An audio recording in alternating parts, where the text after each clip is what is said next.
Hello friends अस तुहाडे लई जिहड़ा क्वेश्चन लैके आए हैं जी difference between continuous audit and periodic audit. Friends ये क्वेश्चन 2022 यानी कि बीकॉम 4th सैम का जब हुणे पेपर होया सी 2022 दे विच तां उदों ही क्वेश्चन 5 मार्क्स दे विच पुछया गया सी। सो मैनूं लगदा है कि इहदे उपर वीडियो तुहानूं प्रोवाइड करना काफ़ी इंपॉर्टेंट है। सो ये टॉपिक की है कि कंटीन्यूअस ऑडिट ते पीरियोडिक ऑडिट दे विच तुहानूं इहदे च डिफरेंस दसना है।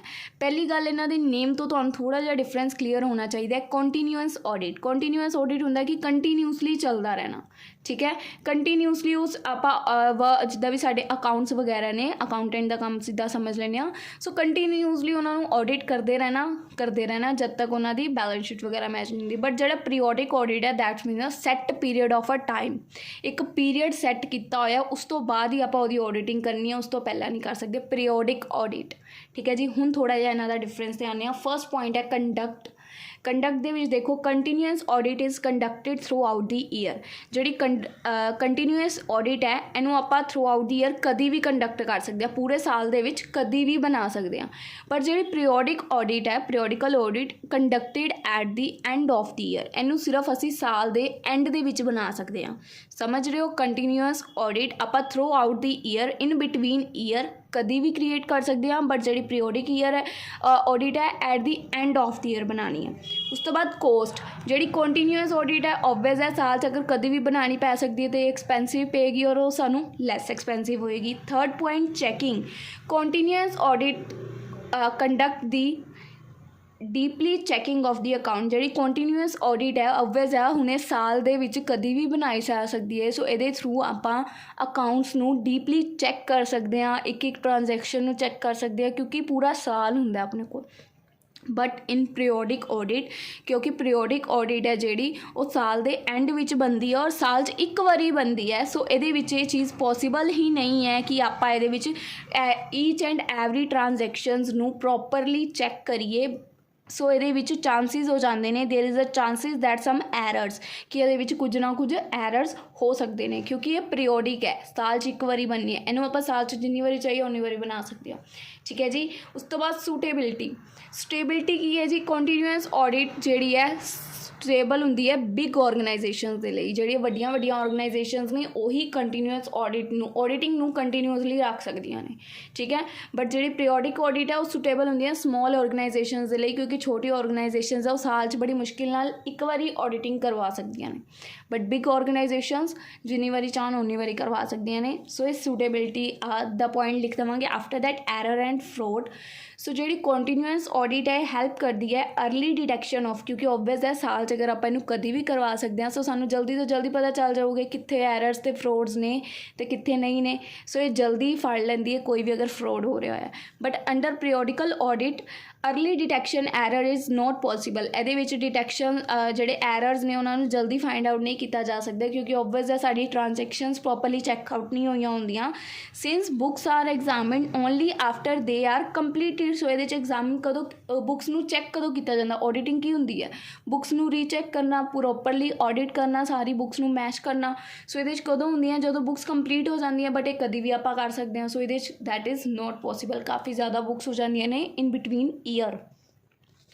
So after that next point देख सकते हो ऑडिटर विजिट। ऑडिटर कदों जी विजिट करता है पहली गल तो जोड़ा इन अ कंटीन्यूअस ऑडिट है in a continuous audit auditor make frequent as well as surprise visit. Continuous audit दे विच की हुंदा है जी जोड़ा ऑडिटर है जोड़ा बंदा ऑडिट कर रहा साडे अकाउंट्स नू कभी भी सरप्राइज साडे वर्क प्लेस ते विजिट कर सकता है, अकाउंट्स नू चैक कर सकता है, ठीक है। सो जिहदे नाल कि साडे फ्रॉड होने के चांसिस भी घट जाते हैं।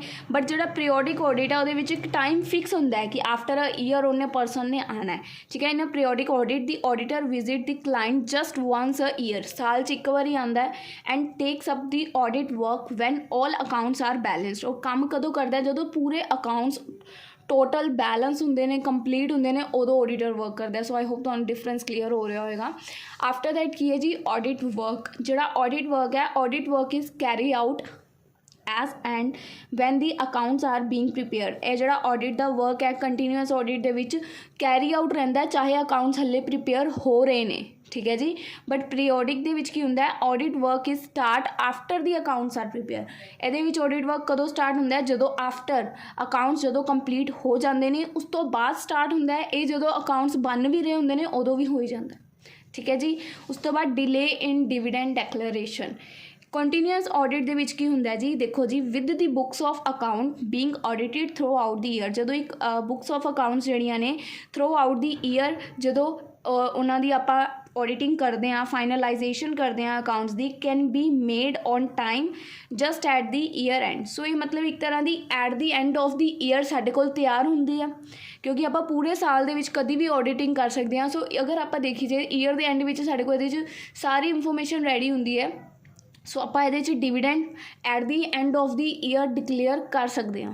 ਬਟ ਇਹਦੇ ਵਿੱਚ ਆਡਿਟਿੰਗ ਸਟਾਰਟ ਹੀ at the end of the year ਹੁੰਦੀ ਹੈ। ਸੋ ਡਿਵੀਡੈਂਡ ਡੈਕਲੇਰੇਸ਼ਨ ਦੇ ਵਿੱਚ ਓਬਵੀਅਸ ਹੈ ਟਾਈਮ ਲੱਗਦਾ ਜਾਏਗਾ, है ना। सो ये देखो कि लिखा है, ऑडिटिंग अकाउंट में नॉट बी अवेलेबल इमीडिएटली।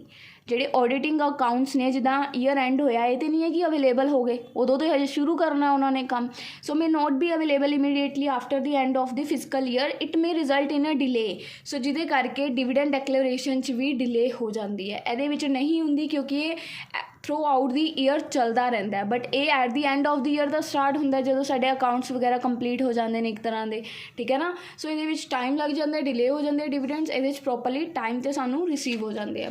ਸੋ ਬੋਥ ਦੇ ਵਿੱਚ ਫਰੈਂਡਸ ਕਾਫੀ ਮੇਜਰ ਜਾਂ ਡਿਫਰੈਂਸ ਹੈ ਜਿਹਦੇ 'ਚ ਕਨਫਿਊਜ਼ਨ ਹੋ ਸਕਦੀ ਹੈ। ਬਟ ਇਹ ਕੁਐਸਚਨ 2022 ਦੇ ਐਗਜ਼ਾਮ ਦੇ ਵਿੱਚ ਪੁੱਛਿਆ ਗਿਆ। ਸੋ ਆਈ ਹੋਪ ਤੁਹਾਨੂੰ ਕਲੈਰਿਟੀ ਹੋਈ ਹੋਏਗੀ।